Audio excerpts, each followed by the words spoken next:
বসেন।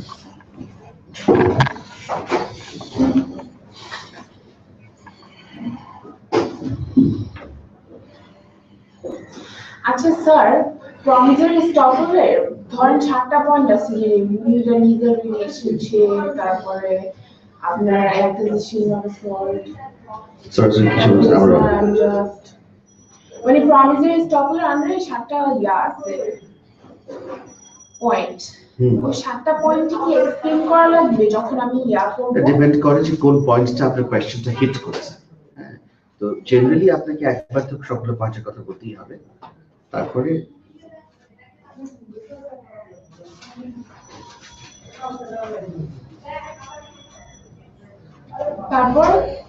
তারপরে আপনি দেখবেন যে কোন পয়েন্টসটার উপরে আপনার এমফাসাইজ করা যায়, মানে কোন পয়েন্টের উপরে টাচও কম করা যায়, কোয়েশ্চেন কোন পয়েন্টে নিয়ে ডিল করে সেটা নিয়ে। এখনো পর্যন্ত কোনো ভিউয়ার তো কানেকশন হয়েছে দেখি নাই, দেখি কিছুক্ষণ কি হয়। স্যার জানেন কি আমি দুজন ক্লাস করব করতে চাচ্ছেন না? স্যার এটা ওরাল ব্যাচ 3 এর। হ্যাঁ ব্যাচ 3 এর তো একসাথে না। না, ওয়ান ভিউয়ার দেখতে পাচ্ছি। স্যার মানে অনলাইন ক্লাস না নিয়ে মানে এখন হরতালে মানে সবাই তো আর অনলাইন হয় না, বুঝলেন না?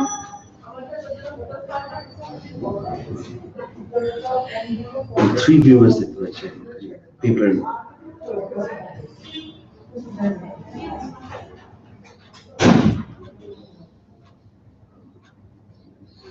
মানে আমাদের ইন টোটাল 5 ভিউয়ার আমাকে লাইভ দেখতে পাচ্ছে।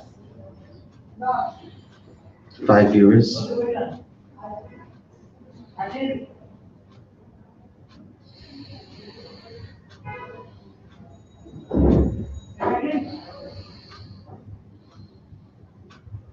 স্যার তাহলে আমরা চলে যাই, একটু অ্যাটেন্ডেন্সটা দিয়ে দিয়ে।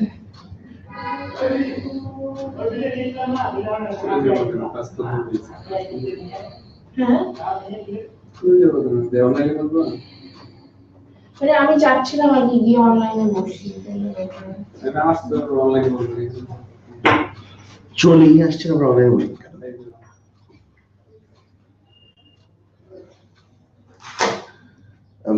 শিবন কি যেন পারছিল স্যার।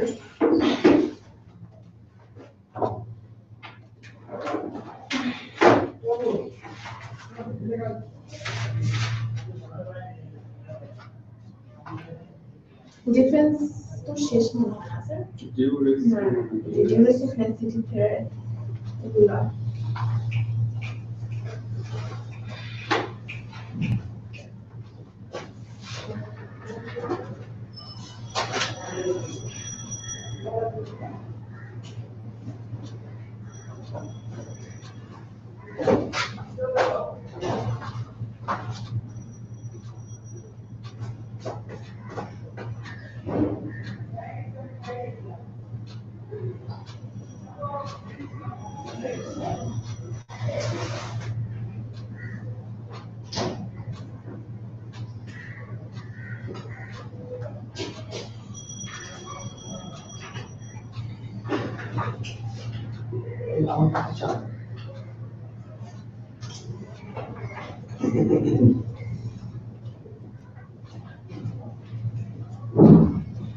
পাঁচ মিনিট দেখি আর কেউ কানেক্টেড হয় কিনা।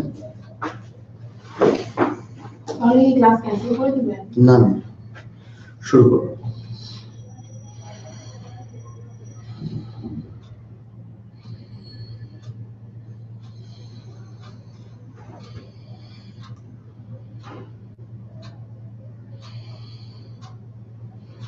স্যার এই হরতালের কারণে মানে সিলেবাসও ঠিক করে শেষ হতে পারছে না, সেই জন্য এটা করতে পারতাম।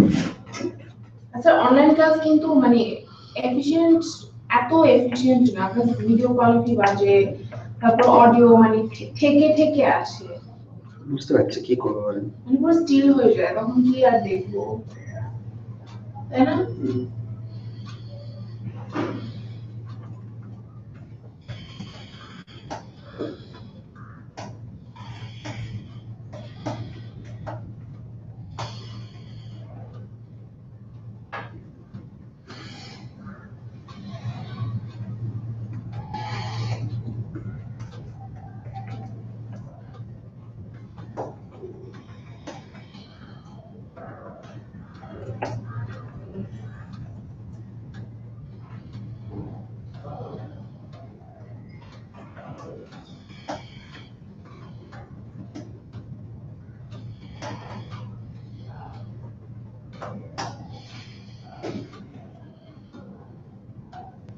So better হবে তো ব্যাচ 1 2 একসাথে ক্লাস নিয়ে যাবে।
So আপনার বেবিটা অনেক cute.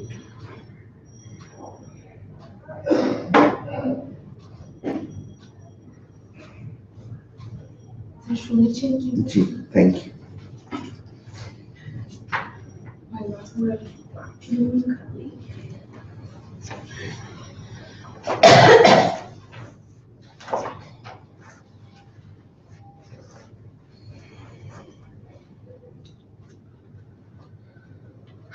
So, everybody, I am being joined with two groups of people. First of all, I can see a few people in front of me who are joining me for the class. And I can see as many as about 8 viewers who have already joined with me to do the class from away. And may I see whether you are hearing me clear and loud and you can see me online? Could anybody please write in the question box to let me know whether you are being able to see me? I can understand that there is a lag of about 30 seconds for broadcast to be made. I will wait for 30 seconds to see your response.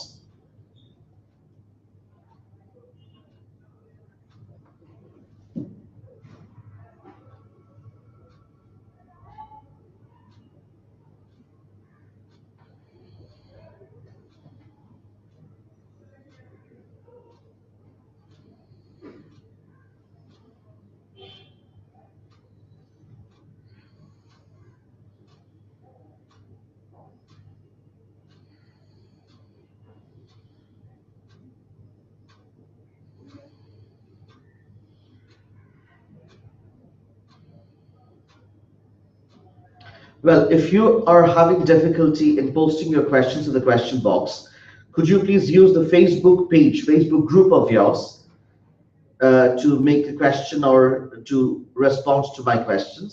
Could you please say that you are hearing me clear and loud? And could you please say whether you're being able to see everything, particularly the board?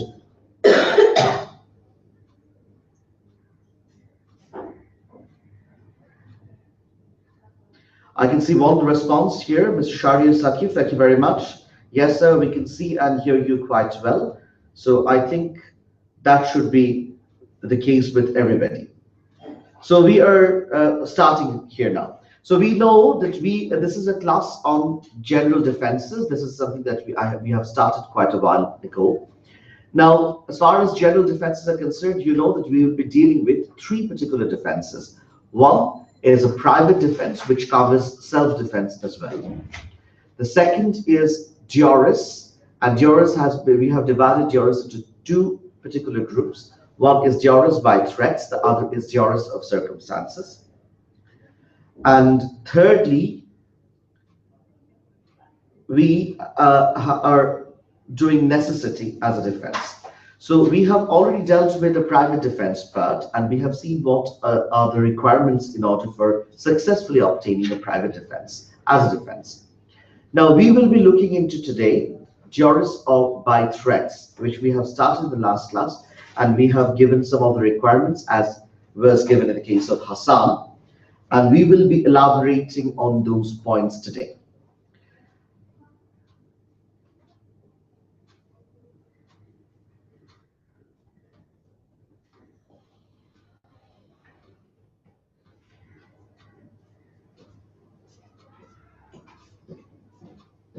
Did you press the green button, sir? Yes, it's on that slide.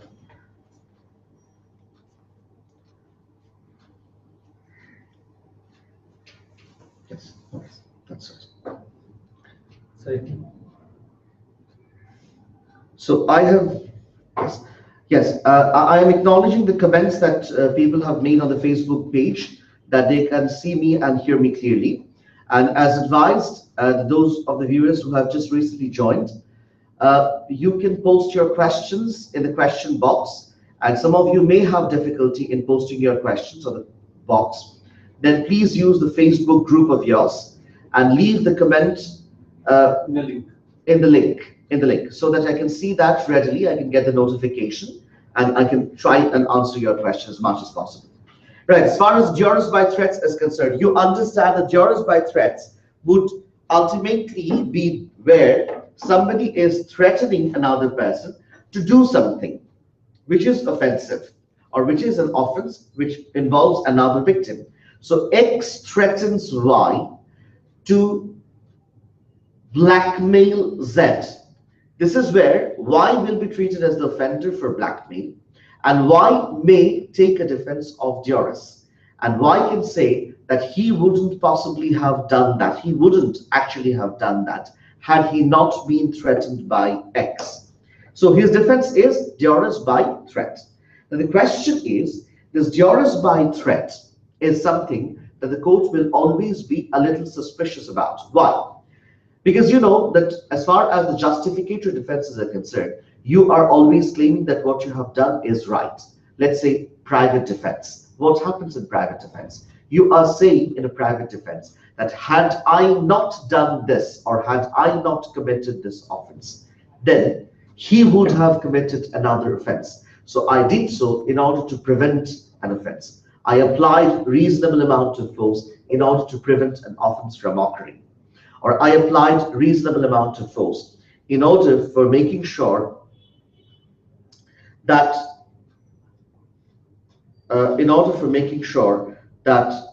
a lawful arrest is effected or assisted. Now, if you do that, that only means that you did it for a justified reason. So whatever you did was right under the circumstances. But when you are pleading duress by threat, what you are trying to mean is that I did so in order to save my own skin. Now you see, when you apply reasonable force on somebody and pleading private defense, what you are doing basically is that you are applying force on an offender, or a suspected offender, or a person who is unlawfully at large, right? But when you're pleading duress by threat, you are claiming that you did an offense to somebody who was completely innocent, isn't he? Right? Now the question is, can the law permit you to do something so severe to somebody else in order to save your own skin? Is it permissible?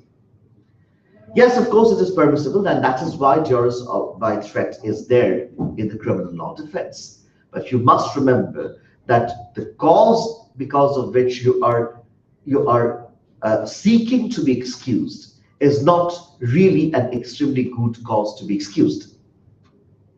right? And that is why the duress by threats is something that the court looks into very suspiciously.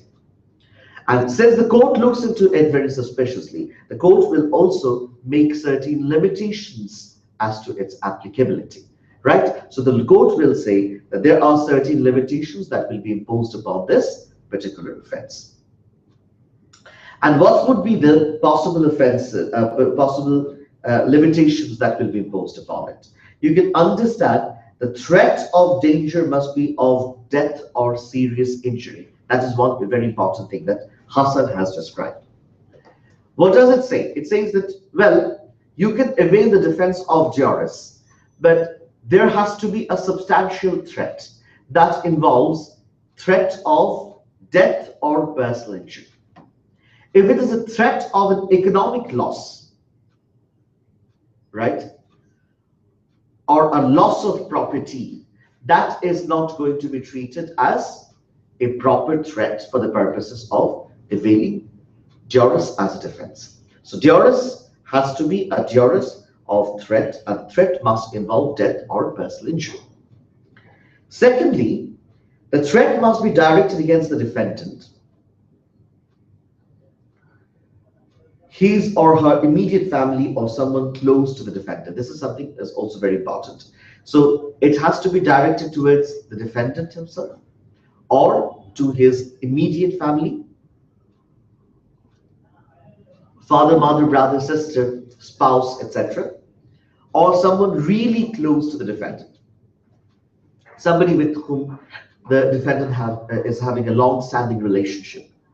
He must always be covered by this. Somebody who is an extremely good friend, he may also be covered by it. Somebody who is close to the defendant, right? So there is an open portion to that. Number 3 is that the relevant tests are in general objective with reference to the reasonableness of the defendant's perceptions and conduct. The relevant tests are in general objective with reference to the reasonableness of the defendant's perceptions and conduct. The defense is available only where the criminal conduct which it is ought to be excused has been directly caused by the threats relied upon. There must have been no evasive action the defendant could reasonably have been expected to take. This is something very important.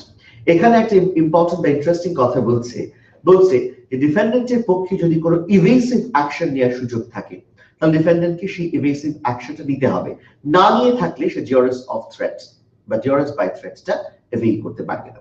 এটা খুব important আমাদের private ডিফেন্সের সাথে কম্প্যারিজনের পয়েন্টে। Private ডিফেন্সে আপনারা জানেন যে কেউ যদি কাউকে অ্যাটাক করে আর যাকে অ্যাটাক করা হচ্ছে সে যদি রিইটারেট করে সেই অ্যাটাকের জবাব দেয় এবং দিতে গিয়ে রিজনেবল ফোর্স ব্যবহার করে, তাহলে সেই সুযোগ তার থাকবে এবং সেই রিজনেবল ফোর্স ব্যবহার করার জন্য তাকে আপনি ক্রিমিনাল লতে লায়াবল করতে পারবেন না। এখন প্রশ্ন হচ্ছে যে ধরেন আপনাকে কেউ অ্যাটাক করতে আসলো, আপনার পক্ষে পালিয়ে যাওয়া সম্ভব, আপনি পালিয়ে না গিয়ে তার অ্যাটাককে রেজিস্ট করার জন্য রিজনেবল ফোর্স অ্যাপ্লাই করলেন, আপনি কি প্রাইভেট ডিফেন্স পাবেন? X attacked Y. Y, without escaping from X, resisted X's attack by applying reasonable force. ঠিক আছে? Y কি প্রাইভেট ডিফেন্স পাবে? পাবে। পালিয়ে যাওয়ার সুযোগ পাবে না। যদি পালিয়ে যাওয়ার সুযোগ থাকে তাহলে পাবে। পালিয়ে যাওয়ার সুযোগ ছিল, পাবে না? পাবে না? স্যার পাবে। কেন পাবে? Because all the reasonable force used to save his own skin, so why not? সেটা ঠিক আছে, কিন্তু সে তো পালিয়ে যেতে পারতো। আর প্রাইভেট ডিফেন্সে কি বলছে দেখেন, বলছে you can apply reasonable force for prevention of a crime. এখন ক্রাইম আপনি প্রিভেন্ট করতে চান, ক্রাইম প্রিভেন্ট করা মানে কি, আপনাকে পেটালে পরে একটা ক্রাইম হবে, এখন আপনি রেজিস্ট করে এই ক্রাইমটা থামাতে পারেন, আবার আপনি পালিয়ে যেও ক্রাইমটা থামাতে পারেন কিনা বলেন? আপনি যদি পালিয়ে যান আপনাকে মারার জন্য সে পাবে না, কাজে কোনো ক্রাইম সে করতে পারবে না, তাই তো? তাহলে আপনি পালিয়ে গেলেন না, তারপরেও কি আপনি প্রাইভেট ডিফেন্স পাবেন? পালা দিতে পারতেন, খামাখা ফোর্স অ্যাপ্লাই করতে গেলেন কেন? because maybe X এর ফোর্সটা এমন ছিল যাতে Y না পালাতে পারে। That answer is not correct.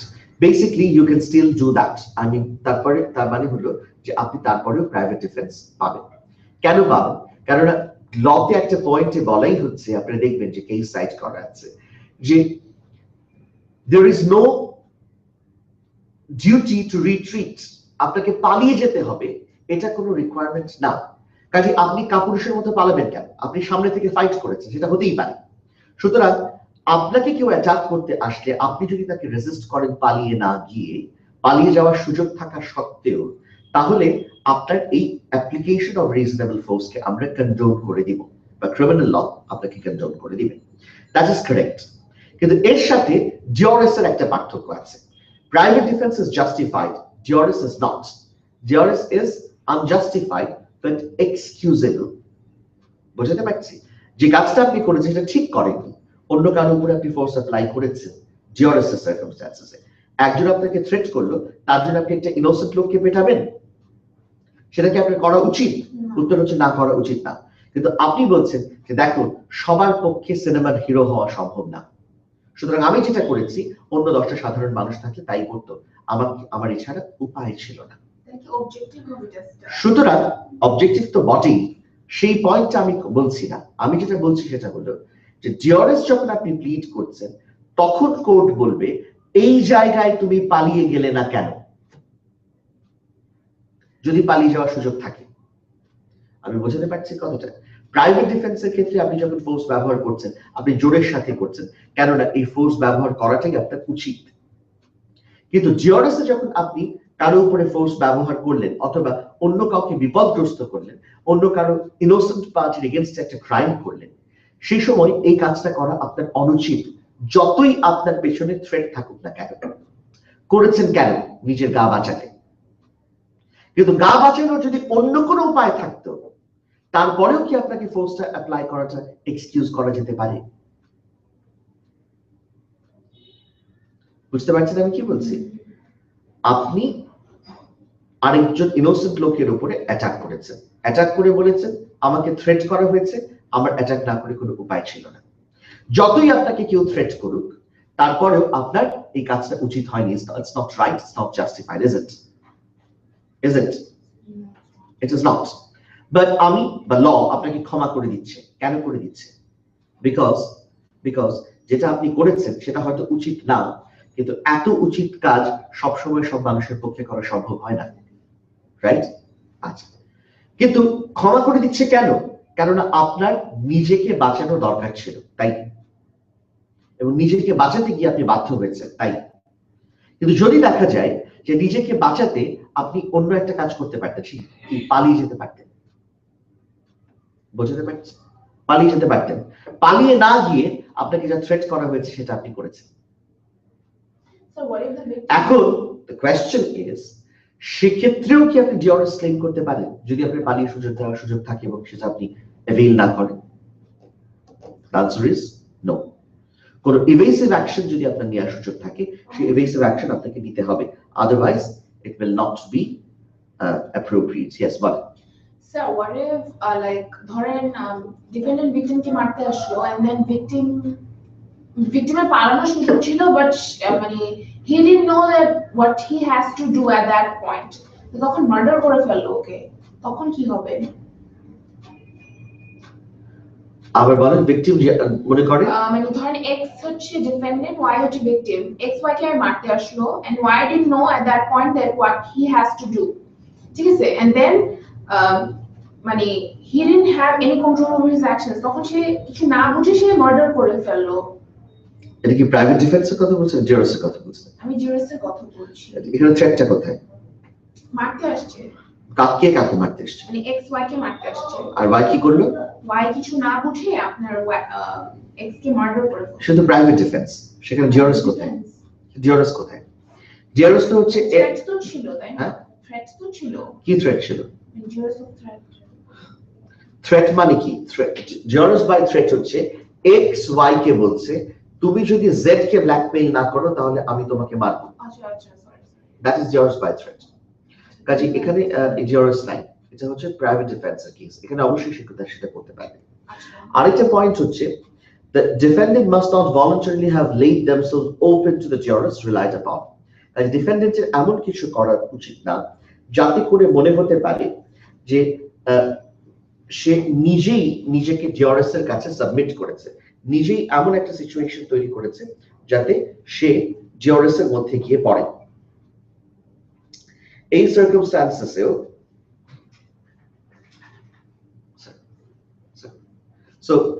এই সার্কামস্ট্যান্সেসেও আমরা দেখতে পাচ্ছি যে একটা ভলান্টারিলি যদি কেউ নিজেকে জুরিস এর কাছে সাবমিট করে তাহলে সেটাও একটা ফ্যাক্টর টু বি ট্রিটেড। কাজেই voluntarily submit করলে তারপরে সে জুরিস ক্লেম করতে পারে না। So these are the limitations that have been imposed upon the availability of the defense of jurors, particularly on the jurors by threat. Jurors by threat এ তাহলে আমরা দেখেন হাসান কেসটাতে যদি আমরা আসি, there are a number of about 7 requirements that we will have to go through. এই প্রত্যেকটা requirement হচ্ছে jurors by threat এর availability of the defense এর এক একটা চেকস। এই চেকস গুলো কেন ইম্পর্টেন্ট এই জন্য যে jurors by threat হচ্ছে এমন একটা ডিফেন্স যেখানে law is very suspicious about its availability. কাজে এই চেকস এন্ড সার্কামস্ট্যান্সেস গুলোর মধ্যে দিয়ে আমাদের যেতে হবে। And the final point regarding this is that the 7th point here বলছে that jurors may be a defense to any crime except some forms of treason, murder and attempted murder.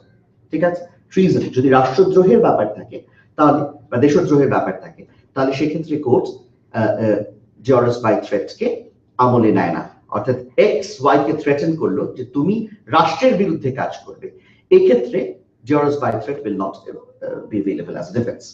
তারপরে মার্ডারের ক্ষেত্রে which is one of the most heinous crimes, সেক্ষেত্রেও জুরিস by threat available হবে না। And finally attempted murder এর ক্ষেত্রে duress by threat available হয় না। সো আমি যদি রিপিট করি যে কোন কোন 7টা চেকস জুরিস বাই থ্রেটস এর মধ্যে থাকবে, একটাতে দেখছেন আমরা বলছি যে থ্রেটটা কিসের হতে হবে, ডেথ অথবা সিরিয়াস ইনজুরি হতে হবে, নাম্বার 1। নাম্বার 2 তে এসে বলছে যে কার এগেইনস্ট থ্রেট হতে হবে either to the defendant himself অথবা ডিফেন্ডেন্টের ফ্যামিলি অথবা someone close to him, ডিফেন্ডেন্টের ইমিডিয়েট ফ্যামিলি অথবা someone close to him। তারপরে দেখতে হবে যে পুরো ব্যাপারটাকে অবজেক্টিভলি জাজ করতে হবে যে whether the defendant has done something or the reaction that the defendant has shown is something that any reasonable person would have shown under the circumstances. তারপরে বলছে very importantly যে the defendant must not have voluntarily submitted him to the jurors। ঠিক আছে, আর finally আমরা দেখছি যে treason, murder এবং attempted মার্ডারের জন্য আপনি কোন রকম ডিফেন্সেস পাচ্ছেন।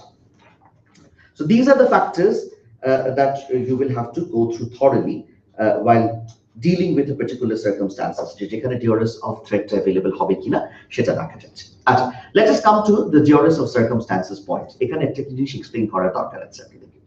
jurors by threat এর সাথে jurors of circumstances এর একটা আমি বলবো নোশনাল ডিফারেন্স আছে। কি রকম ডিফারেন্স? jurors by threat এর ক্ষেত্রে there is a threat given by one person to another. Key threat, the threat is that unless you commit a particular offense, abhi abar bolchi khayal koren, unless you commit one particular offense, you will either have to face death or serious injury. অর্থাৎ আমি বললাম তোমাকে death অথবা তোমার close কাউকে death বা personal injury দিয়ে punish করা হবে যদি তুমি কোনো একটা পার্টিকুলার অফেন্স যেটা আমি স্পেসিফাই করে দিচ্ছি সেটা না করো। This is jurors by threat. Jurors of circumstances হতে পারে এই সিনারিওতে, ধরেন আপনি একটা গাড়ি চালাচ্ছেন থ্রু আ রোড, একটা পার্টিকুলার স্পিডে আপনি গাড়ি চালাচ্ছেন which is a legitimate speed limit। যেই স্পিডে আপনি গাড়ি চালাচ্ছেন এই স্পিডটা লেজিটিমেট স্পিড লিমিট, আপনি প্রপারলি সমস্ত ট্রাফিক রুলস অবজার্ভ করছেন। হঠাৎ করে আপনি আপনার সামনে দেখলেন যে there is an old lady who is passing through the road with a child in her lap। ঠিক আছে, আর আপনার ঠিক পাশেই আরেকটা গাড়ি আছে যেটা আপনার সাথে একই স্পিডে ট্রাভেল করছে। এখন আপনার কাছে দুটো অপশন আছে, either to hit the lady in front of you or to hit the car right beside you। ঠিক আছে, কোনটা করবেন আপনি?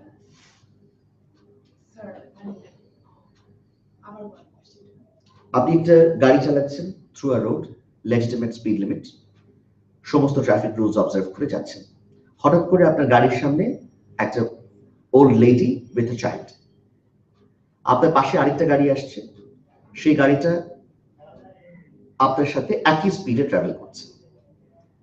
মানে আপনার এখন উপায় হচ্ছে, গাড়িটা আপনি ব্রেক করতে পারেন না, ব্রেক করলেও আপনি সামনে যে আছে তাকে হিট করবেনই, ঠিক আছে? এখন আপনার কাছে দুটো উপায় আছে, একটা হচ্ছে সামনের ওল্ড লেডিকে হিট করা, আর আরেকটা হচ্ছে ডান দিকে সোয়ার্ভ করে আপনার পাশের গাড়িটাকে হিট করা। কোনটা করবেন? So don't you think it's contradictory? Because either way, or life to in danger থাকবে, editor life Of to course, in danger থাকবে. of course, I completely understand. কিন্তু আপনাকে তো এখন দুটোর মধ্যে যে কোনো একটা করতেই হবে। What would you do?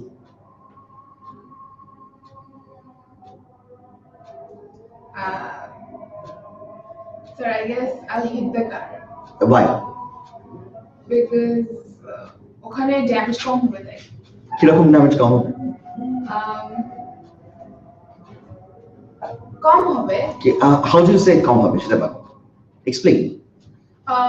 গাড়ির মধ্যে যদি কোনো প্যাসেঞ্জার থাকে, লাইক ধরেন হিট করলাম, তো কম হবে, লাইক ডাইরেক্ট কিছু হবে না, ইনডাইরেক্ট হবে। আচ্ছা, দুটো ব্যাপার, একটা হচ্ছে যে গাড়িটা হিট করলে প্রপার্টি ড্যামেজ হচ্ছে, কনফার্ম।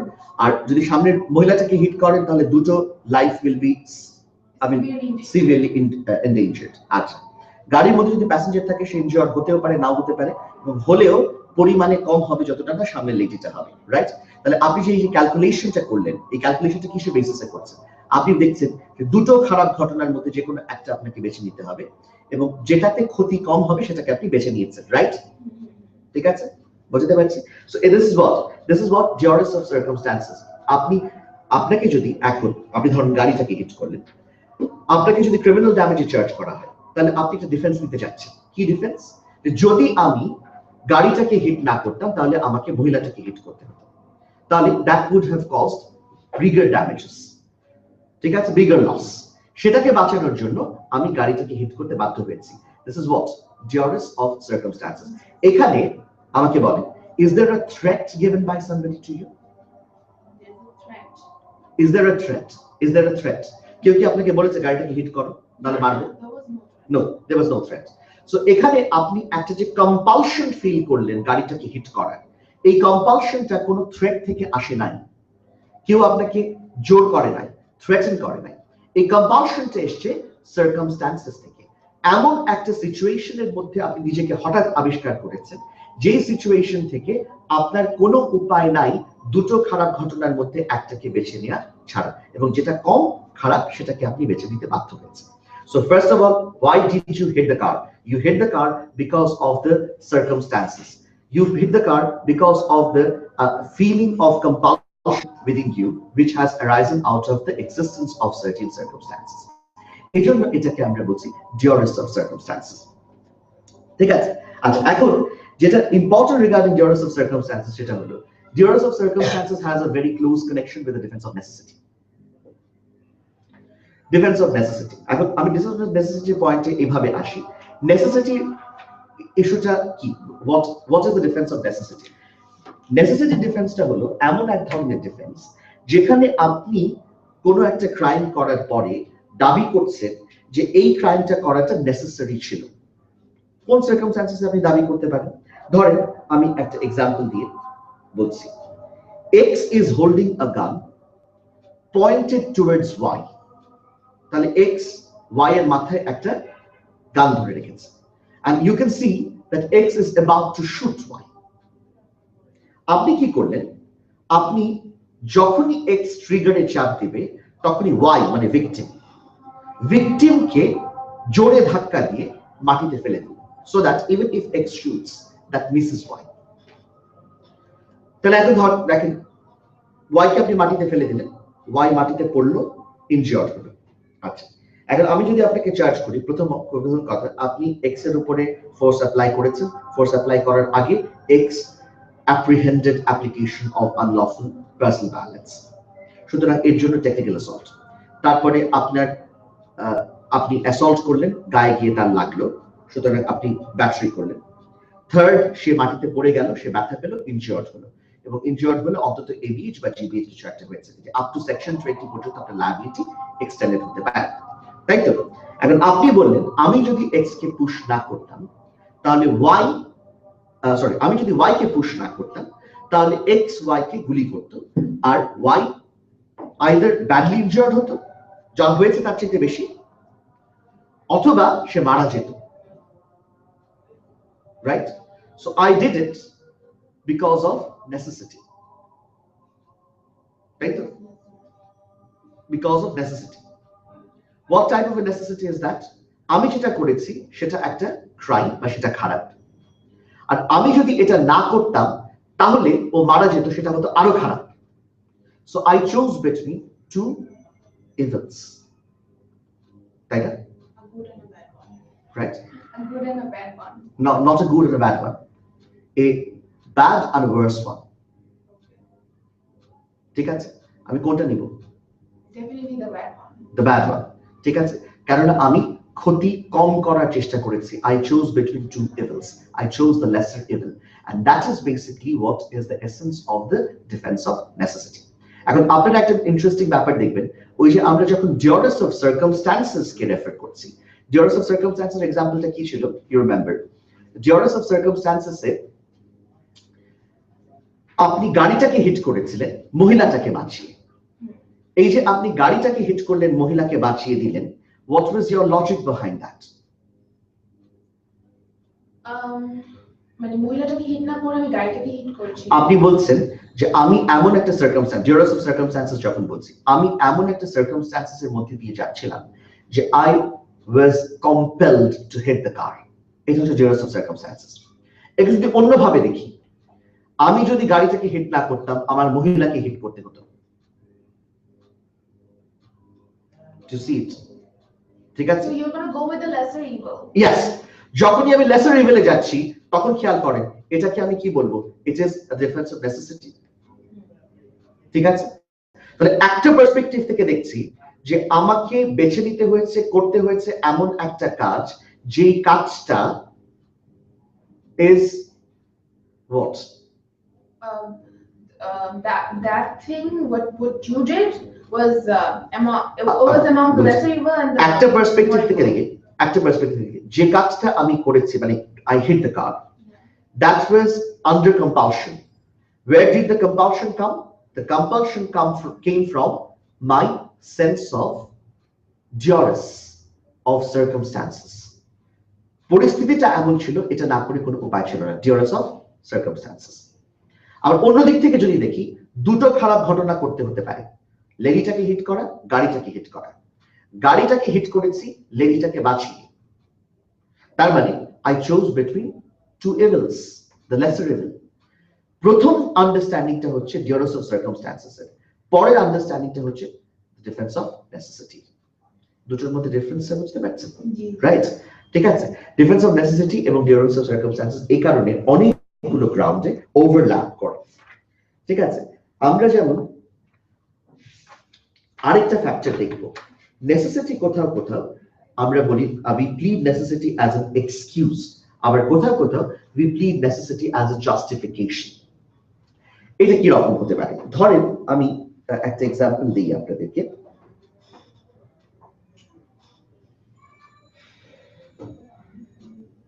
ধরেন একটা মানুষ ভীষণ ক্ষুধার্ত, রাইট? সে 7 দিন কোনো খাবার পায়নি, ঠিক আছে? He is prone to die, যে কোনো মুহূর্তে সে মারা যেতে পারে, ঠিক আছে? সেই লোকটা হঠাৎ যদি কোনো একটা দোকান থেকে সামান্য কিছু খাবার চুরি করে খায়, তাহলে তার জন্য তাকে আপনি থেফটে শাস্তি দিতে পারেন? Not necessarily, because it was necessary for that person to steal from the store. Yes. And have so it was so necessary for him that you do not think that he perhaps has committed an offense. I agree. কিন্তু সে যেটা করেছে এটা চুরি, right? এখন ধরেন আপনি কি বলতে পারেন যে তার কাজটা justified?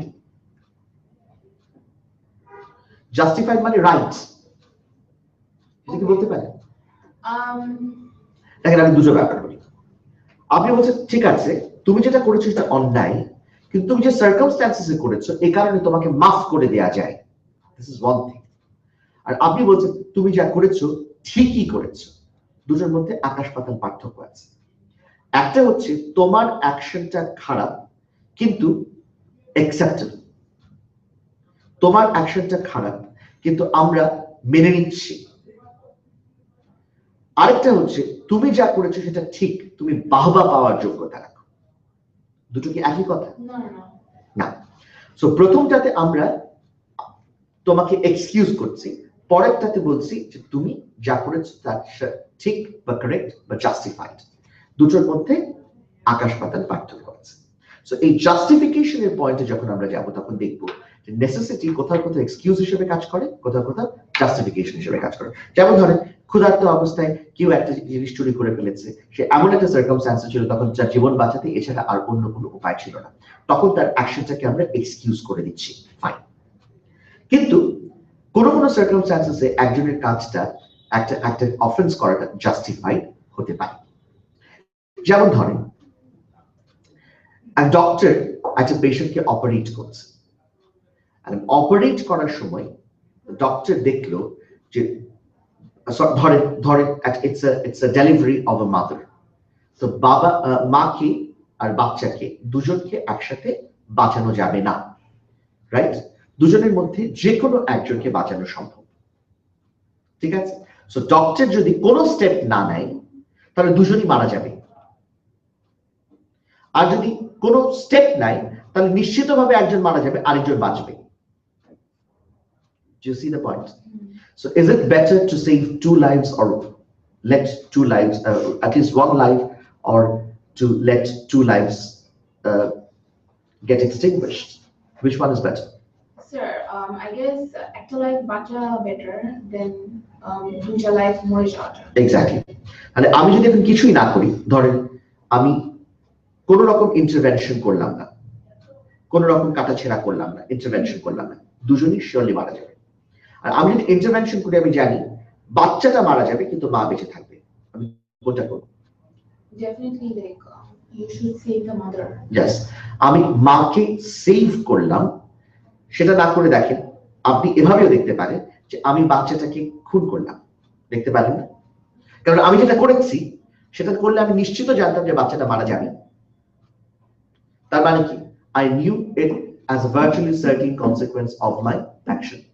As it was necessary for him to do that. আচ্ছা, এখন প্রশ্ন হচ্ছে আপনি বলছেন necessary for me to do that, এখানে দেখেন আমি যদি বাচ্চাটাকে মেরে ফেলে থাকি মাটাকে বাঁচানোর জন্য, isn't it justified under the circumstances? এটাই তো আমার করা উচিত, তাই কি না? বলেন। প্রথম সিচুয়েশনে যেখানে আমি চুরি করেছিলাম আমার চুরিটা করা উচিত ছিল? ছিল না, কিন্তু আমি খেয়েছি কারণ এমন একটা সার্কামস্ট্যান্স আমি পড়েছিলাম, এছাড়া আমার জীবন বাঁচানোর কোনো উপায় ছিল না। সুতরাং এটা যদি আমি করি, অন্যায় করেছি কিন্তু আমাকে ক্ষমা করে দিলেন। আর পরে ডাক্তার হিসেবে আমি যেটা করেছি সেটা আমি অন্যায় করি নাই, আমি যেটা করেছি সেটা ঠিকই করেছি।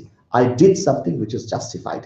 I cannot let 2 people die when I have the option of saving at least 1 life. বুঝতে পারছেন? যদিও সেটা will cause a death certainly. Sir, like homicide, there is this saying যে ইনকে আর পল্টনে like different কথা বলছে যে বাচ্চাটা should be fully excluded from it and have an independent existence of its mother. তাহলে তো ওটা মার্ডার হবে না, because পেটের ভিতরে মরে যাওয়া, পেট থেকে বের হয়ে মরে যাওয়া umbilical cord না থাকাটা, তখন তো আই গেস মনে হয় না মার্ডার হবে। সেটা তো আপনি বলছেন ফেটিসাইডের কথা, ফিটাসকে খুন করার কথা, ঠিক আছে, ওটা উইল কাম টু দ্যাট, ওটা হোমিসাইডের পয়েন্টে ডিসকাসেবল, ঠিক আছে। সো আজকের জন্য আমি শেষ করছি ক্লাস এখন, আমি 10 minutes এর ব্রেক দিব, তারপর contract class. Thank you. So people who are attending me from away, we are taking a 10 minutes break, and you will find me taking the contract class in the same link. Thank you. Sir, I have a question. আপনি ধরেন এভাবেও তো করা যাবে, example দিচ্ছি যে ধরেন দুটো friend they are staying right on a snow হচ্ছে, আর অনেক ঠান্ডা, সো সে তার আরেকটা ফ্রেন্ডের জ্যাকেট নিয়ে বের হইলো। So don't you think that was a duress of circumstances and necessary for that guy who stole the jacket? তখন কি এটা তো পার্মানেন্ট ডেপ্রিভেশন নাই, ইনসেনশন পার্মানেন্ট ডেপ্রাইভ করা নাই। প্রথম থেফট হবে না, থেফট তাই না? থেফট না হলে পরে আবার আপনার ডিফেন্সের প্রশ্ন আসছে। না ধরেন লাইক ও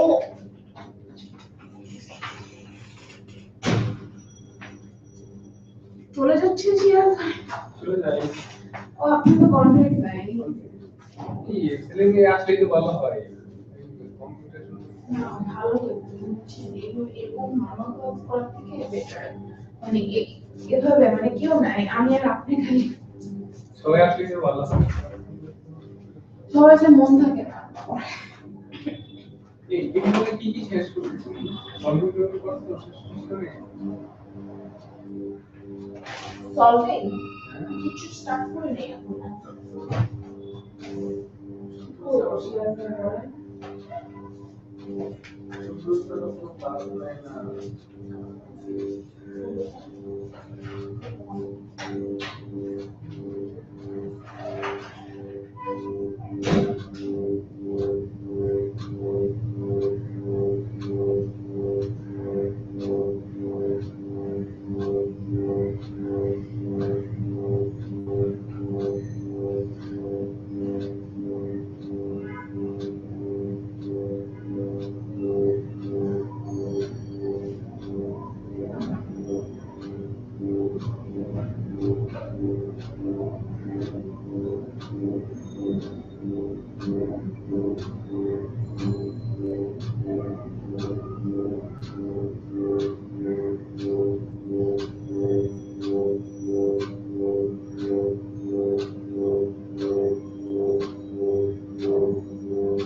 को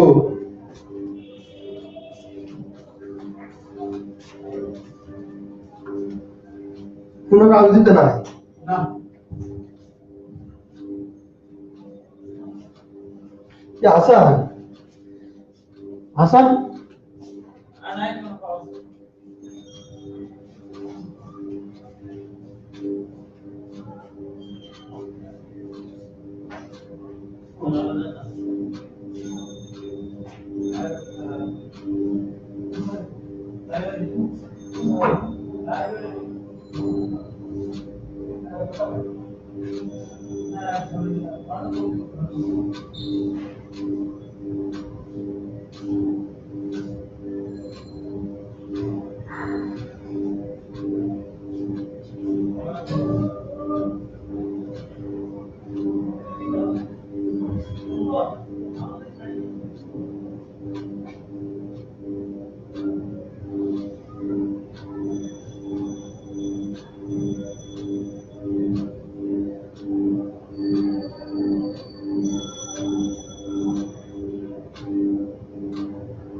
Sir, contract 715 পর্যন্ত নিয়ে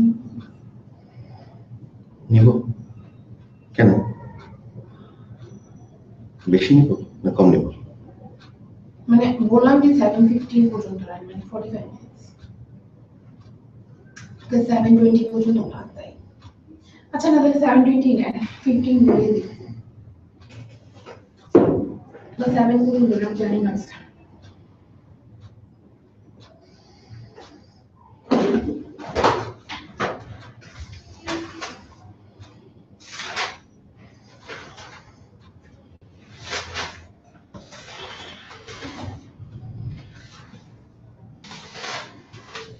আচ্ছা স্যার মিস্টেকের মানে কোন এসে প্রিপেয়ার করে গেলে বেটার হবে বলেন তো মিস্টেক বা মিসরিপ্রেজেন্টেশনের এসে So, dear viewers, I am about to start the contract law class, and may I request you all to leave a comment after the link in posted on the Facebook so that I can understand who are joining me in the class. Right? So I want everybody who is listening to me in the class to leave a message just under the link that has been posted in your Facebook group. Could you please do that?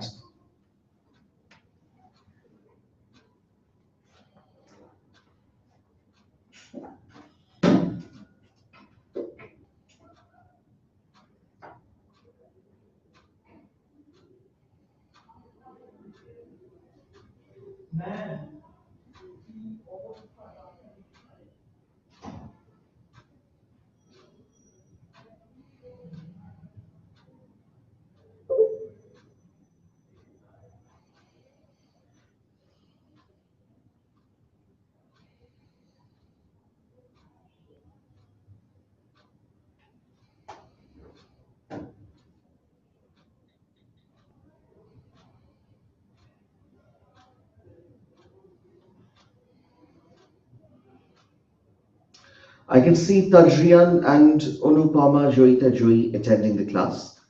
And is there anybody? I can see that about 8 people, 9 people are with me online. And yes, Sharir Shakif. And anyone else?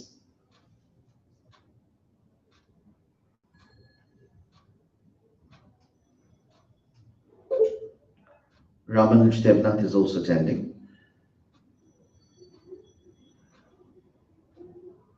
Muhtashim Uddin Ahmed is listening. Okay, so about 8 to 9 people are attending, and those who have not yet left any message, whenever you come and start joining the class, please leave a message so that I can count your attendance from there.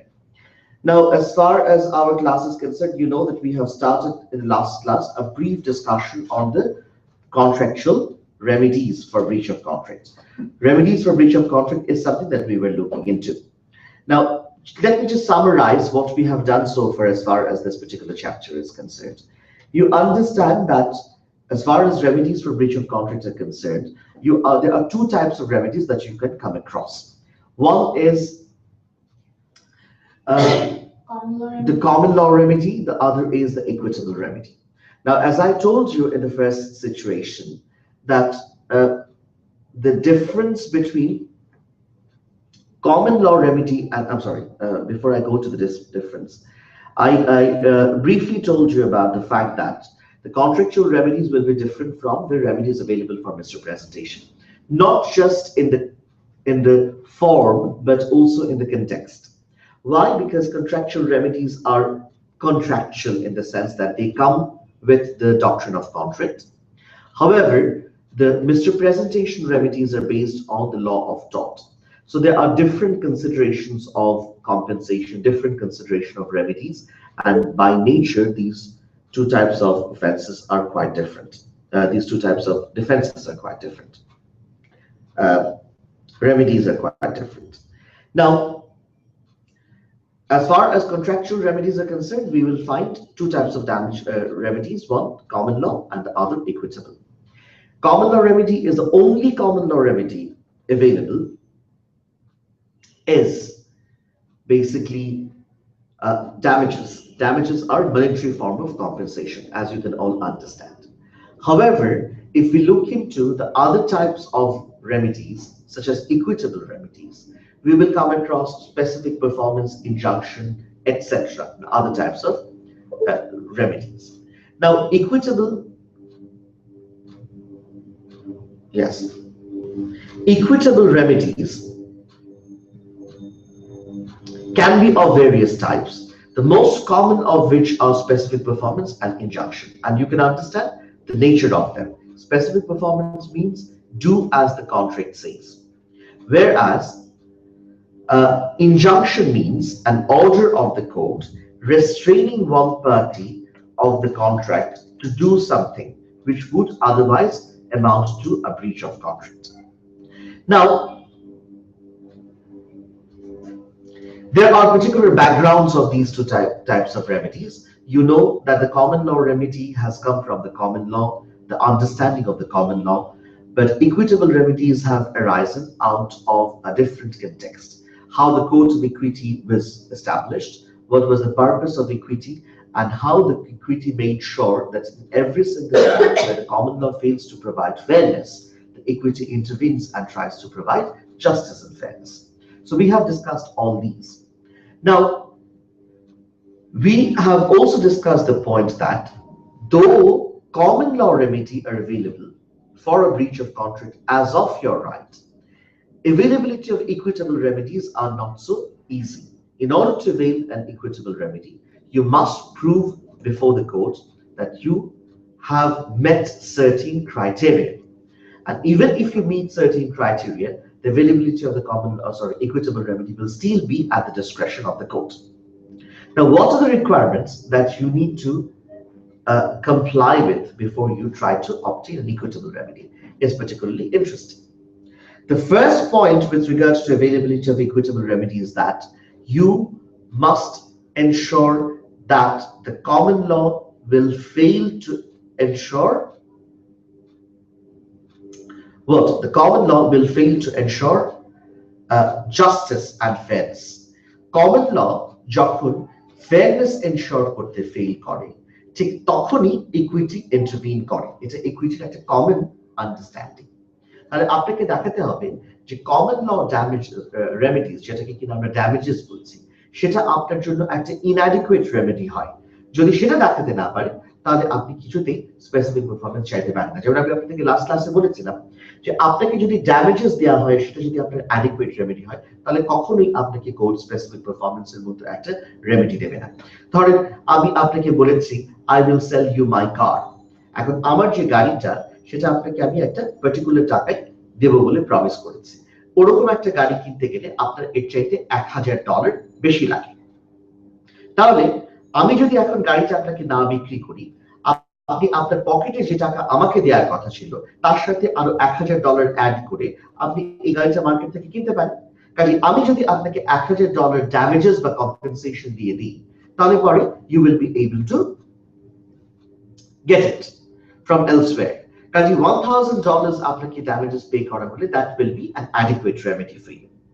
এতে কোনো সন্দেহ থাকছে না। কেন? খুব পরিষ্কার, কারণ আমি যা আমার পাবার কথা ছিল সেটা পেতে গেলে আমার $1000 বেশি দরকার, সেটাই হচ্ছে আমার লস।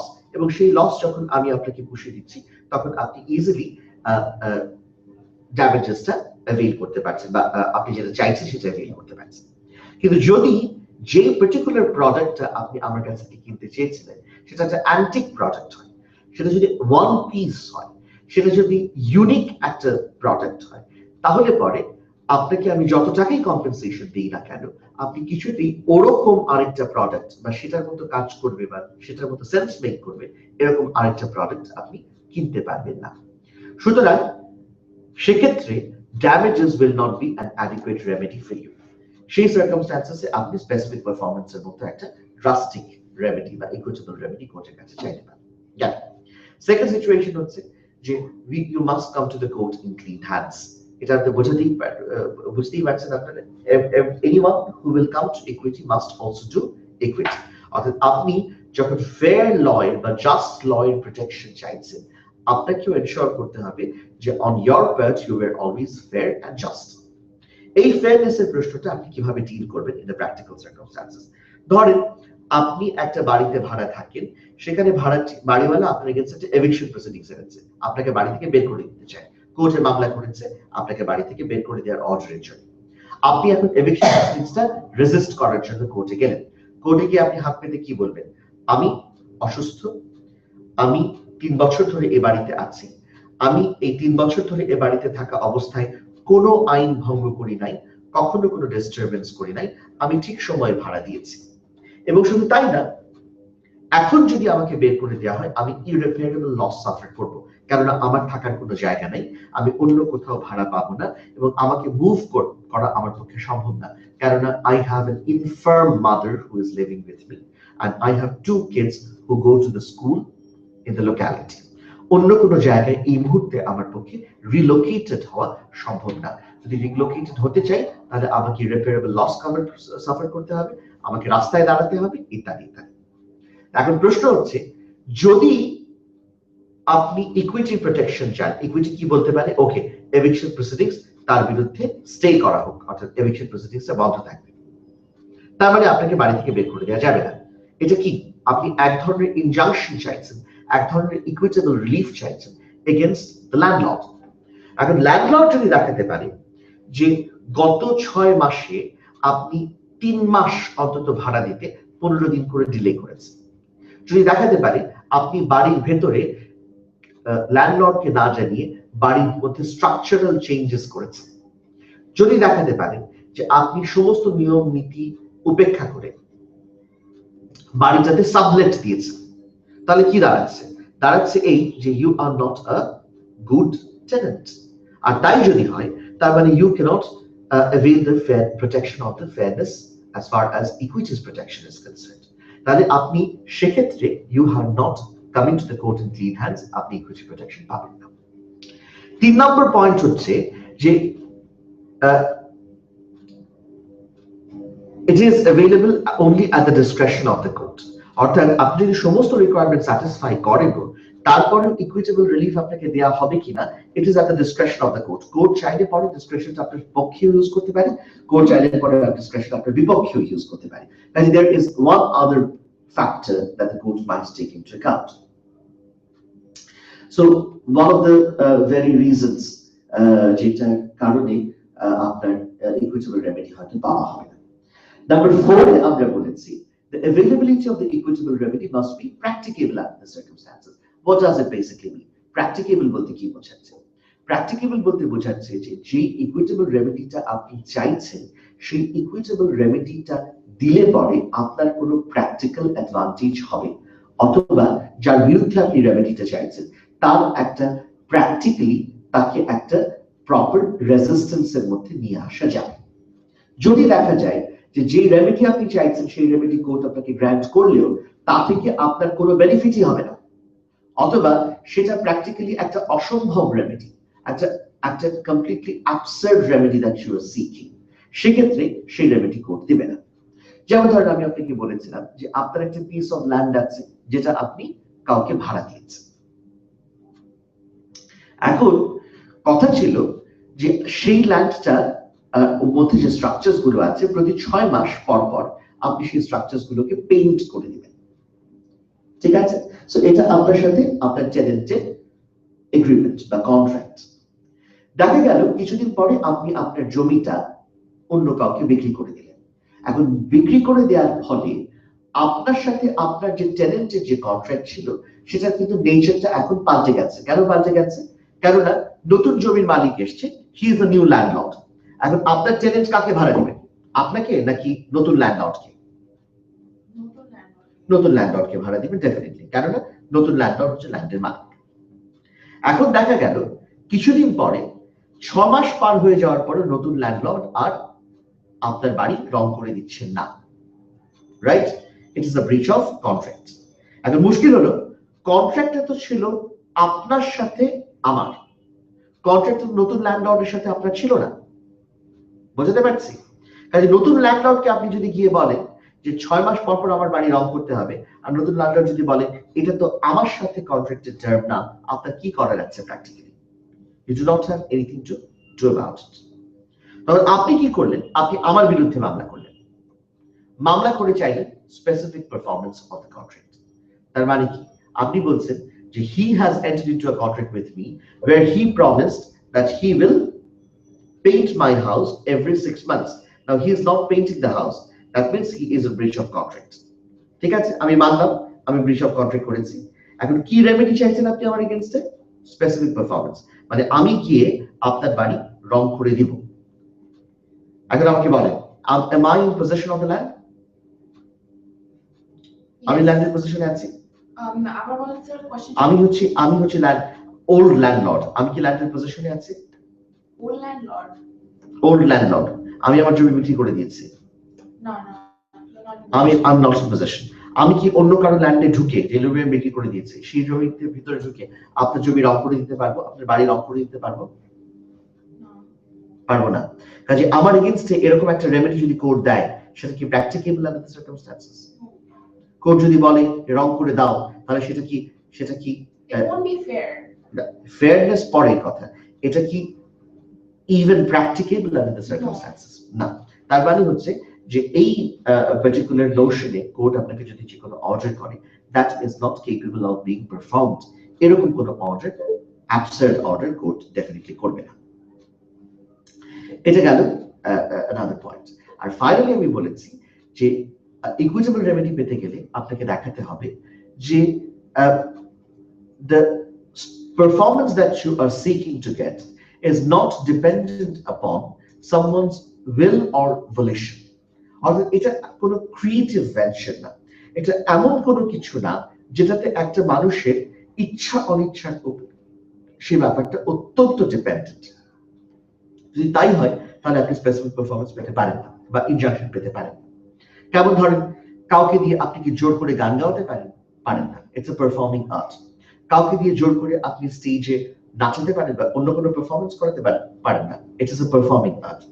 কাউকে দিয়ে আপনি জোর করে একটা ছবি আঁকিয়ে নিতে পারেন না। কাউকে দিয়ে আপনি জোর করে একটা কবিতা লিখিয়ে নিতে পারেন না। কাজে এগুলো যেগুলো হচ্ছে ক্রিয়েটিভ ভেঞ্চারের সাথে জড়িত, যেগুলোর সাথে মানুষের ইচ্ছা অনিচ্ছার ব্যাপারটা, তার ভালো লাগা মন্দ লাগার ব্যাপারটা খুব এক্সট্রিমলি কানেক্টেড, সে সমস্ত জায়গাতেও কোড স্পেসিফিক পারফরম্যান্সের মতো রেমেডি দিতে চায় না। ঠিক আছে, সেক্ষেত্রে ড্যামেজেস ক্লেম করতে হবে। কাজে আমরা যদি সামারাইজ করি যে আপনি ইকুইটেবল রেমেডিজ পাবেন কখন, তাহলে দেখেন আমরা 5টা ফ্যাক্টর সামনে এনেছি। 1, common law remedy must be inadequate. 2, it is available only at the discretion of the court. 3, you must come to the court in clean hands. 4, the availability of equitable remedy must be practicable under the circumstances. And 5, the availability of the equitable remedy must not be dependent upon someone's own will or volition. ঠিক আছে, so এই সমস্ত factors কে আমরা কনসিডারেশনের মধ্যে নিব। আচ্ছা, let me just check whether anybody has posted any question or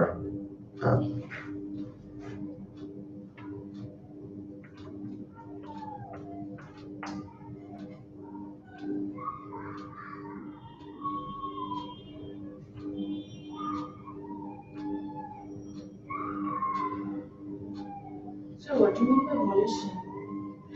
এটা কারো ইচ্ছা অনিচ্ছার কথা বলা হচ্ছে। আচ্ছা, মানে জোর করে, মানে forcefully you cannot make someone do something. Exactly, someone do something which is dependent on his will or volition.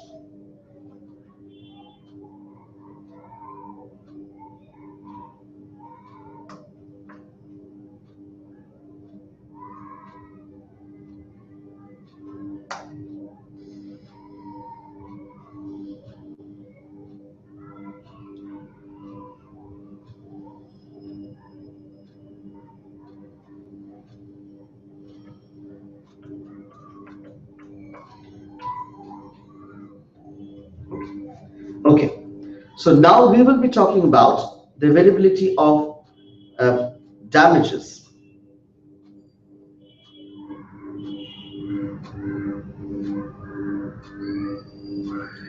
Availability of damages. Now, damages is a common law remedy which will be available as of your right, which nobody can actually deny. Now, damages পাওয়ার জন্য আপনাকে কি করতে হবে? It is a common law remedy which is available as of your right. কাজে কেউ এটা deny করতে পারবে না। কাজে damages আপনি পাবেনই পাবেন।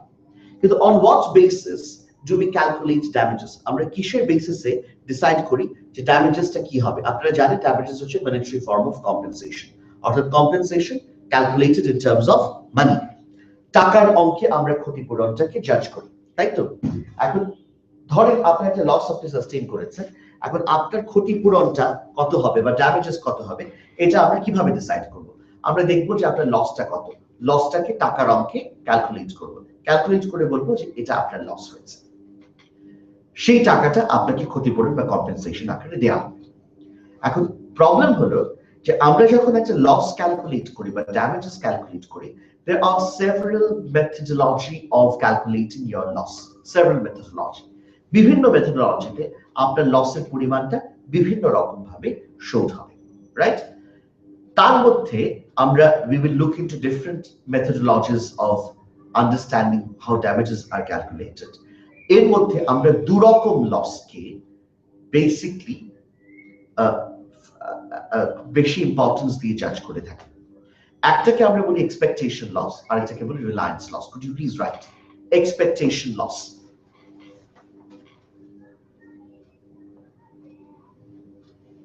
Expectation loss.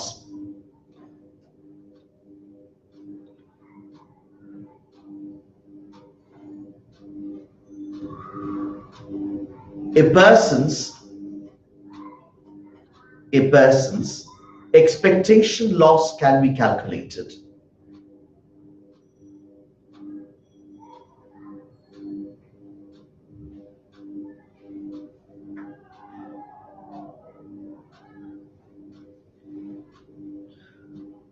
by putting him in a position,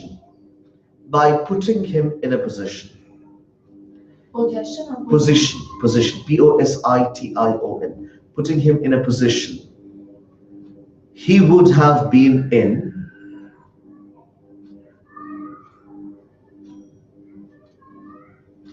had the contract been properly performed. Had the contract been properly performed.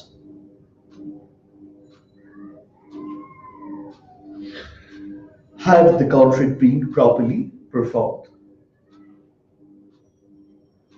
This is the expectation loss. Please write reliance loss.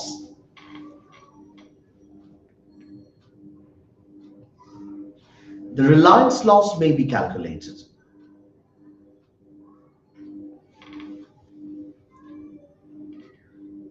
by putting the parties in a position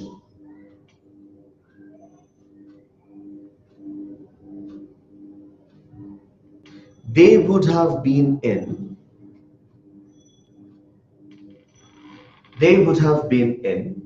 had they not entered into the contract. Had they not entered into the contract. So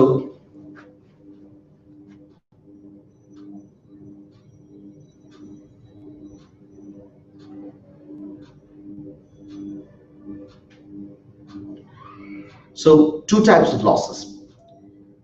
How are we calculating? The first, we are calculating on the basis of the fact that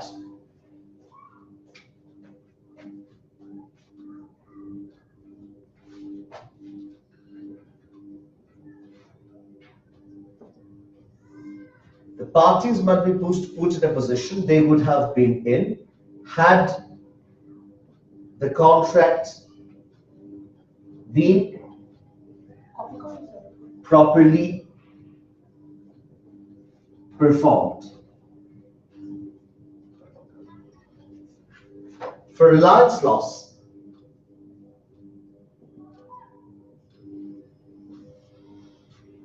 The parties must be put in a position they would have been in had they not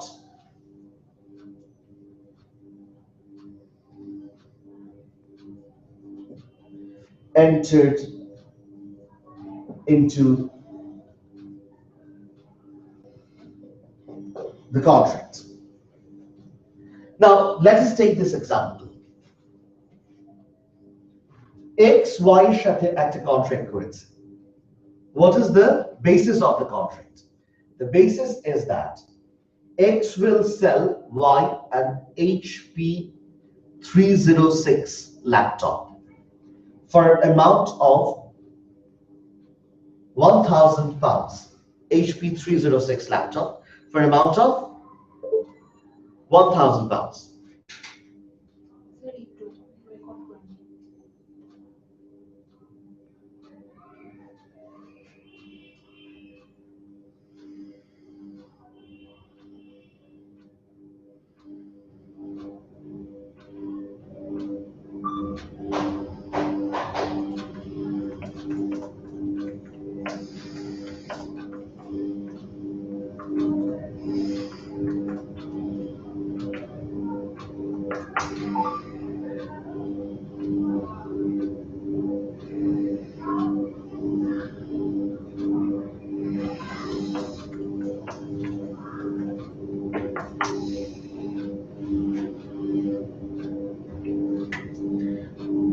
Okay, so X is selling to Y a laptop which for £1,000, and the laptop's model is HP 306. Do you see my point? So £1,000 to Y, X will give Y a laptop which is HP 306, and Y will pay X £1,000, right? Now, X gives Y a laptop which is HP 304 model for £1,000. This is a breach of contract, right? I have given him an earlier model. This is a breach of contract. I was supposed to give HP 306. I gave HP 304, which is an earlier model. This is a breach of contract. Do you get it? And Y is therefore entitled to damages. এবার আমরা Y এর damages calculate করব. On what basis do we do that? It can. Let's say the market price of an HP 306 laptop is £1,200. The market price of an HP 304 laptop is £800. Right? Right? Okay. Now tell me, what does Y have at the moment? 304 laptop. 304 laptop. What is the value of the 304 laptop? £800. What did Y expect to get? 306 laptop. HP 306 laptop. The value of HP 306 laptop in the market is £1,200. Now you see, how do we calculate expectation loss? You see? Read it. A person's expectation loss can be calculated by putting him in a position he would have been in had the contract been properly performed. Yes. The basis of the expectation loss is that parties must be put in a position they would have been in had the contract been properly performed. ঠিক আছে? তার মানে আমাদের এখানে innocent party কে Y, আমরা Y কে এমন এক জায়গায় বসাতে হবে যে জায়গায় Y থাকতো যদি কন্ট্রাক্টটা প্রপারলি পারফর্মড হতো, রাইট? আচ্ছা, এখন আমাকে বলেন যদি কন্ট্রাক্টটা প্রপারলি পারফর্মড হতো তাহলে Y যা চেয়েছিল তাই পেত, রাইট? কি চেয়েছিল Y?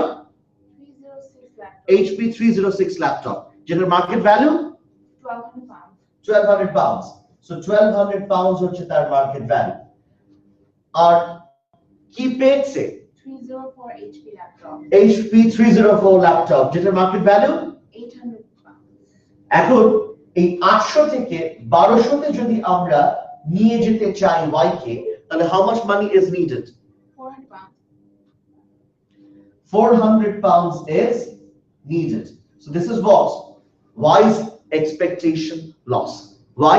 Because 400 pounds is needed to put y in a position he would have been in had the contract been properly performed. Had the contract been properly performed. Yes, you have a question? No, sir. No? Okay.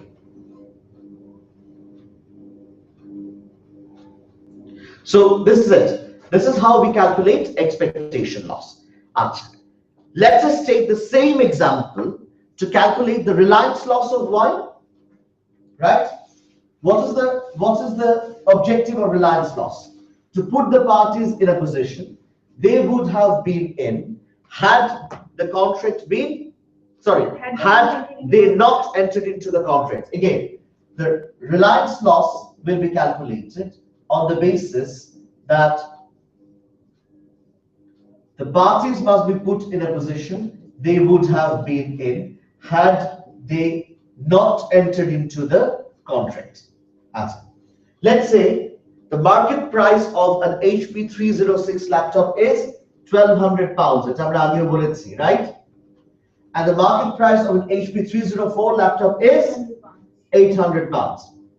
Now you see, we are trying to calculate y's reliance loss. How do we calculate it? To put him in a position he would have been in key. Had he not entered into the contract. আচ্ছা বলেন why এই ল্যাপটপটা কত টাকা দিয়ে কিনেছে 1000 pounds. 1000 pounds. why যদি contractor না করতো তাহলে y এর কাছে কি থাকতো 1000 pounds থাকতো এখন কি আছে এখন একটা কমাই নো নাই এখন একটা টাকাও নাই কিন্তু তার বদলে একটা জিনিস এসেছে কি এসেছে হ্যাঁ 304 laptop 304 ল্যাপটপ যেটার মার্কেট ভ্যালু 800 pounds. এখন y has 800 pounds and in order to take y somewhere where he would have been in had he not entered into the contract তার মানে তাকে এমন জায়গায় নিয়ে যেতে হবে যেখানে সে থাকতো যদি সে কন্ট্রাক্টে এন্টার না করতো কন্ট্রাক্টে এন্টার না করলে তার কাছে 1000 পাউন্ড থাকতো পকেটে এখন আছে 800 পাউন্ড দামের একটা ল্যাপটপ কাজে কত টাকা হলে পরে we can take him there 200 pounds. 200 pounds. This is what his Reliance loss. this is his reliance loss. So are you people getting me? This is his reliance loss. How did we calculate? The objective of the reliance loss is to put the parties in a position they would have been in had they not entered into the contract. Contract যদি না করতো y এর কাছে 1000 pound থাকতো এখন কি আছে HP 304 laptop 1000 pound পকেটে থাকতো সেটা বসালাম আর এখন যেটা পকেটে আছে কাছে আছে HP 304 ল্যাপটপ সেটার ভ্যালু পাশে বসালাম দুটোর মধ্যে ডিফারেন্স কত 200 pounds. This is his reliance loss. আর এক্সপেকটেশন লস কি আমি কোনটা এক্সপেক্ট করেছিলাম আর কি পেয়েছি এই দুটোর মধ্যে ডিফারেন্স কি এক্সপেক্ট করেছিলাম HP 306 সেটার মার্কেট ভ্যালু কত 1200 পাউন্ড কি পেয়েছি HP 304 সেটার মার্কেট ভ্যালু কত 800 পাউন্ড দুটোর মধ্যে ডিফারেন্স কত 400 পাউন্ড এটা কি এটা হলো আমার এক্সপেকটেশন লস কাজে this is how you calculate expectation loss and reliance losses right কাজে এক্সপেকটেশন লসের ক্ষেত্রে আমাদের অবজেক্টিভটা কি মনে রাখতে হবে রিলায়েন্স লসের ক্ষেত্রে অবজেক্টিভটা কি মনে রাখতে হবে রাইট কাজে এটা খুব সোজা আমাদেরকে বুঝতে হবে যে এক্সপেকটেশন লসের ক্ষেত্রে আমরা দেখব যে আমাদেরকে আমরা কোন পজিশনে থাকতাম had the contract been properly performed আর রিলায়েন্স লসের ক্ষেত্রে দেখব আমরা কোন পজিশনে থাকতাম had we not entered into the contract দুটো সার্কামস্ট্যান্সেস এর ক্ষেত্রে আমরা একটা ব্যালেন্স করে আমাদেরকে জাজ করতে হবে যে আমরা কিভাবে ড্যামেজেসটা ক্যালকুলেট করব এখন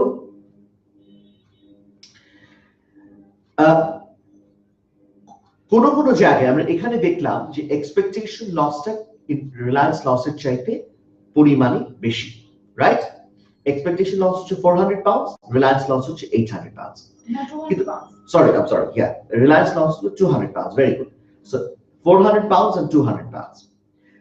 যদিও এখানে expectation lossটা is greater as far as amount is concerned, এমনও হতে পারে যে কোনো সার্কামস্ট্যান্সেসে উল্টো ব্যাপার হচ্ছে, অর্থাৎ এক্সপেকটেশন লসটা কমে গেছে, রিলায়েন্স লসটা বেড়ে গেছে।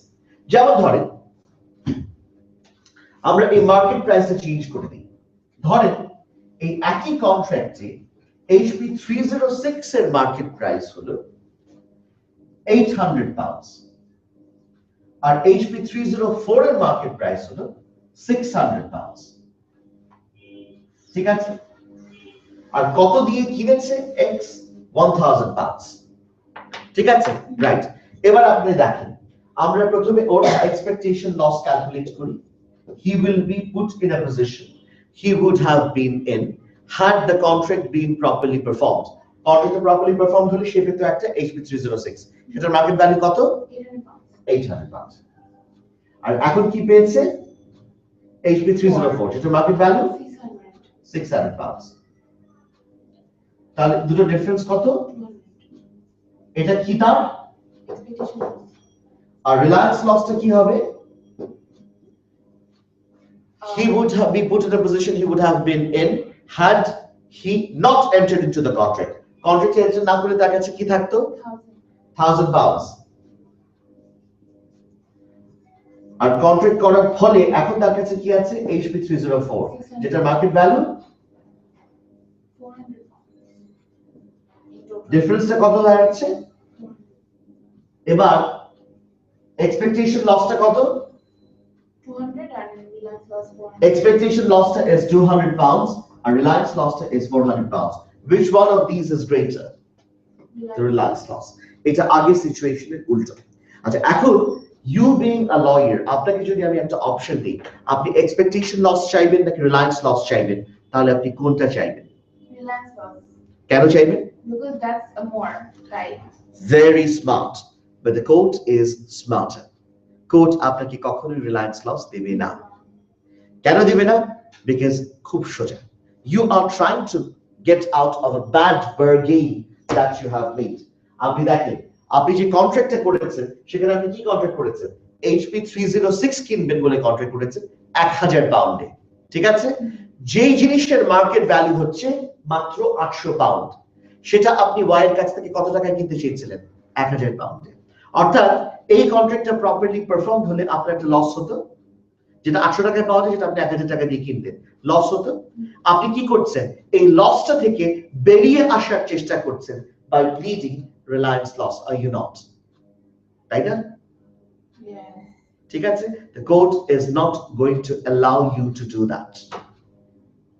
Okay, তাহলে আজকের মতো এখানে থাকুক, we'll be taking it forward from there. Yes, তাহলে এক্সপেকটেশন লস, রিলায়েন্স লস মানে কমে গেলে বেড়ে গেলে এটার মানে কি? মানে এটা একটা কমে যাচ্ছে একটা বেড়ে যাচ্ছে, এটার মধ্যে মানে ড্যামেজেস কোথায় পাচ্ছি? মানে এটার অ্যাডভান্টেজেস কি আর ডিসঅ্যাডভান্টেজেস কি? জাস্ট জানতে চাচ্ছি। just a second. I can see that Tajrian has posted that he will get HP 306 and X will get 1000 pounds question mark. I did not understand what you mean. I mean, একটু আপনাকে পেছনের দিকে নিচ্ছি। Tajrian, if you follow me, আমরা বলেছি যে we were calculating reliance loss. How do you calculate reliance loss? You need to put the parties in a position they would have been in had they not entered into the contract. কেউ যদি একটা কন্ট্রাক্টে enter না করে তাহলে সে কোন পজিশনে থাকতো? তার পকেটে 1000 পাউন্ড থাকতো। If I get that correct, just a second. তার পকেটে 1000 পাউন্ড থাকতো, 1000 পাউন্ড থাকতো। এখন কি হয়েছে? সে HP 304 নামের একটা ল্যাপটপ পেয়েছে যেটার মার্কেট ভ্যালু হচ্ছে only 600 পাউন্ড। তাহলে আমরা যদি ওই 1000 পাউন্ড থেকে 600 পাউন্ড বাদ দিই তাহলে থাকছে 400 পাউন্ড। এটা হচ্ছে the reliance loss। ঠিক আছে, but this reliance loss in this circumstances will be greater than the expectation loss. কেন expectation loss এর চাইতে বেশি হচ্ছে? কেননা expectation, আপনি যেটা এক্সপেক্ট করেছিলেন সেটা কি? সেটা হচ্ছে HP 306, সেটার মার্কেট ভ্যালু কত? সেটার মার্কেট ভ্যালু হচ্ছে 800 পাউন্ড। আপনি কত দিয়ে সেটা কিনেছিলেন? আপনি কিনেছিলেন for 1000 pounds. অর্থাৎ কন্ট্রাক্টটা প্রপারলি পারফর্মড হলে you would have been in a loss of 200 pounds. ঠিক আছে, এখন কন্ট্রাক্টটা প্রপারলি পারফর্মড হয়নি তার মানে কিন্তু এই না যে আপনি রিলায়েন্স লস প্লিড করে রিলায়েন্স লস দেখিয়ে আপনি যে ব্যাড বার্গেইনটাতে রিচ করেছিলেন সেই ব্যাড বার্গেইনটা থেকে you can try to come out. This is something that you cannot do as far as the contract law is concerned. ঠিক আছে, কাজে এই হিসেবটা মাথায় রাখতে হবে.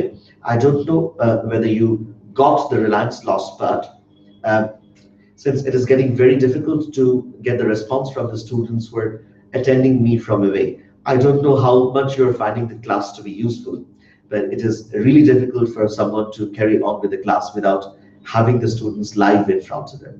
So I'm just hoping that the Lcls IT authority will take this matter into account and will try to make it more interactive with students, so that at least we can get some ready responses from students to know as to how much they're understanding or how much they are being able to ask questions with a view in mind. I can, yes, before I take your question, I'm seeing that there are certain difficulties that the students are facing regarding seeing the board. We will try to sort it out. I don't know whether I can sort it out by tomorrow or not, but I'll definitely take this matter up to the IT.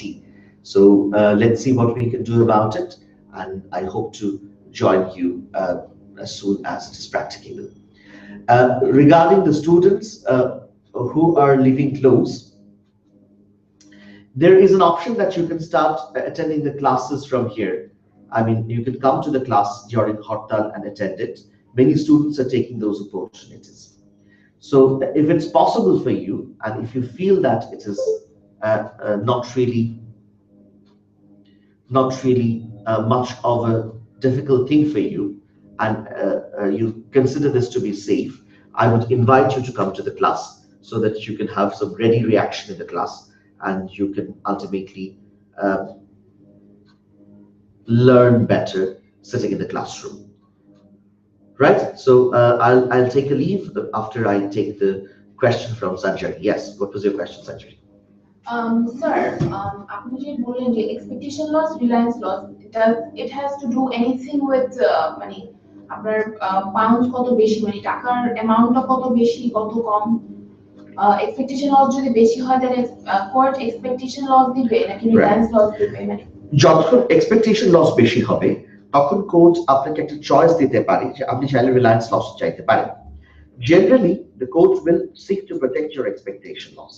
Generally, court আপনাকে Reliance loss দিতে চায় না, তবে কোনো কোনো সার্কামস্ট্যান্সে Reliance loss দিয়ে থাকে, আপনার কাছে একটা অপশন থাকে.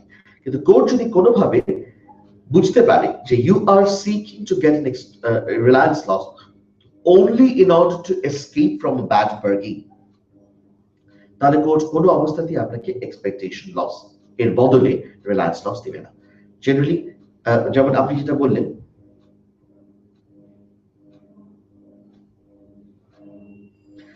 বললেন, যে under certain circumstances it might happen যে রিলায়েন্স লসটা এক্সপেকটেশন লসের চাইতে বেশি. সেই সমস্ত circumstances court will act very suspiciously যে আপনি কেন রিলায়েন্স লস চাইছেন. যদি দেখা যায় আপনি চাইছেন কারণ আপনি বার্গেইনটাকে অ্যাভয়েড করতে চান, তখন কোর্ট আপনাকে রিলায়েন্স লস দেবে না, জেনারেলি অন্যান্য সার্কামস্ট্যান্সেস দেবে. So we will continue one. So it depends on the expectation loss, right? The whole bargaining process, it depends on the expectation loss. The expectation loss beshi hole reliance loss ho pabe, but reliance loss beshi hole reliance loss ta dibe na. Court's gonna generally reliance loss ta beshi hoye gele court reliance loss dite chaye na. ঠিক আছে, কারণ basically people want to do it for